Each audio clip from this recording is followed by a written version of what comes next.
안녕하세요, 여러분. 오늘은 인지주의 학습 이론을 기반으로 한 효과적인 학습 방법에 대해 이야기해 보겠습니다. 인지주의 이론은 학습이 단순한 행동 변화가 아니라 정보의 입력, 저장, 인출 과정을 통해 이루어진다고 봅니다. 오늘 제가 설명할 내용은 학생들이 어떻게 더 효과적으로 배우고 이해할 수 있는지를 중심으로 구성되어 있습니다. 먼저 정보 처리 및 이해, 증진에 대해 이야기해 보겠습니다. 학습 내용을 명확하게 구조화하는 것이 매우 중요합니다. 예를 들어 학생이 새로운 주제를 배울 때 개념도나 마인드맵을 활용하여 정보를 시각적으로 정리하도록 유도할 수 있습니다. 이렇게 하면 학생들은 각 개념의 관계를 이해하는 데 도움을 받을 수 있습니다. 예를 들어 역사 수업에서 제2차 세계대전의 주요 사건과 인물들을 개념도로 정리하면 학생들은 사건 간의 연관성을 쉽게 이해할 수 있습니다. 그 다음으로 연결성을 강조하는 것입니다. 학생이 새로운 정보를 배울 때 이 개념은 이전에 배운 무엇과 연결될 수 있을까? 라는 질문을 통해 정보를 기존 지식과 연결하도록 도와줍니다. 예를 들어 수학에서 새로운 공식을 배울 때 학생에게 이 공식은 우리가 이전에 배운 다른 문제와 어떻게 관련이 있을까요? 라고 질문하면 학생들은 자신이 알고 있는 내용을 바탕으로 새로운 정보를 통합할 수 있습니다. 이제 메타인지적 접근에 대해 이야기해 보겠습니다. 메타인지란 자신의 사고를 인식하고 조절하는 능력을 말합니다.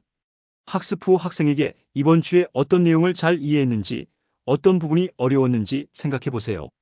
라고 질문하여 자신의 학습 과정을 점검하도록 유도하는 것이 중요합니다. 이러한 점검은 학생이 자신의 학습 스타일과 이해도를 평가하고 필요한 경우 학습 전략을 조정하는 데 큰 도움이 됩니다. 또한 학생이 스스로 학습 전략을 조정할 수 있도록 격려해야 합니다. 예를 들어 이 문제를 풀 때 어떤 방법이 가장 효과적이었나요? 다음에는 어떤 방법을 시도해 볼까요? 라는 질문을 통해 학생이 자신의 학습 방식을 개선하도록 돕는 것이죠. 다음으로 인출 연습과 피드백 제공에 대해 말씀드리겠습니다.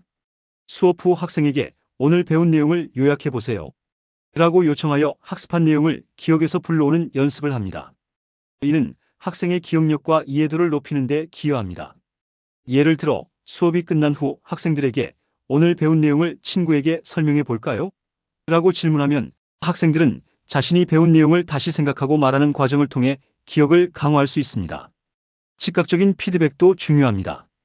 과제나 시험 후 즉각적인 피드백을 제공하여 학생이 자신의 성과를 반성할 수 있도록 해야 합니다. 예를 들어 이 문제는 잘 풉니다만 다음에는 이 부분을 더 주의 깊게 살펴보세요.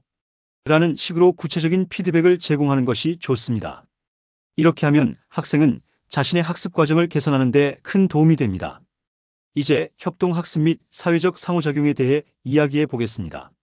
학생들이 소규모 그룹으로 모여 서로 가르치고 배우는 시간을 가지면 좋습니다. 그룹 내에서 서로의 의견을 듣고 다양한 시각에서 문제를 접근함으로써 깊이 있는 이해를 촉진할 수 있습니다. 예를 들어 수업 중에 학생들이 특정 주제에 대해 그룹으로 토론하게 하여 서로의 생각을 나누도록 유도할 수 있습니다. 또한 학생이 학습한 내용을 친구들 앞에서 발표하도록 하여 자신이 배운 내용을 다른 사람에게 설명하는 과정에서 더 깊이 이해하게 합니다. 발표 후에는 친구들에게 질문을 받아 학생이 더욱 명확하게 내용을 정리할 수 있는 기회를 제공하는 것이죠. 이러한 활동은 의사소통 능력을 향상시키고 자신감을 얻는 데 도움이 됩니다. 마지막으로 실제 경험을 통한 학습에 대해 말씀드리겠습니다. 이론적인 학습뿐만 아니라 실제 상황에서 적용할 수 있는 기회를 제공하는 것이 중요합니다. 예를 들어 과학 실험이나 프로젝트 기반 학습을 통해 학생이 직접 경험할 수 있도록 합니다. 이러한 실습 기회는 학생이 학습한 내용을 실제로 적용해 보면서 이해도를 높이고 학습에 대한 흥미를 더욱 증진시킵니다. 또한 학생이 실제 문제를 해결하는 활동에 참여하도록 유도해야 합니다. 예를 들어 지역사회 문제를 해결하기 위한 프로젝트를 진행하면서 학습 내용을 적용할 수 있습니다. 이는 학생이 학습한 내용을 실제로 활용하는 경험을 제공하며 문제 해결 능력을 기르는 데 큰 도움이 됩니다. 이제 오늘 제가 말씀드린 내용들을 정리해 보겠습니다. 인지주의 이론을 기반으로 한 학습 방법은 학생들이 어떻게 더 효과적으로 배우고 이해할 수 있는지를 중심으로 구성되어 있습니다.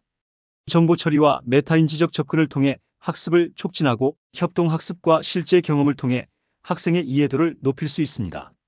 여러분이 이 방법들을 실제로 적용하여 학생들이 더 나은 학습 경험을 얻고 비판적 사고 능력을 키울 수 있도록 도와주시기를 바랍니다.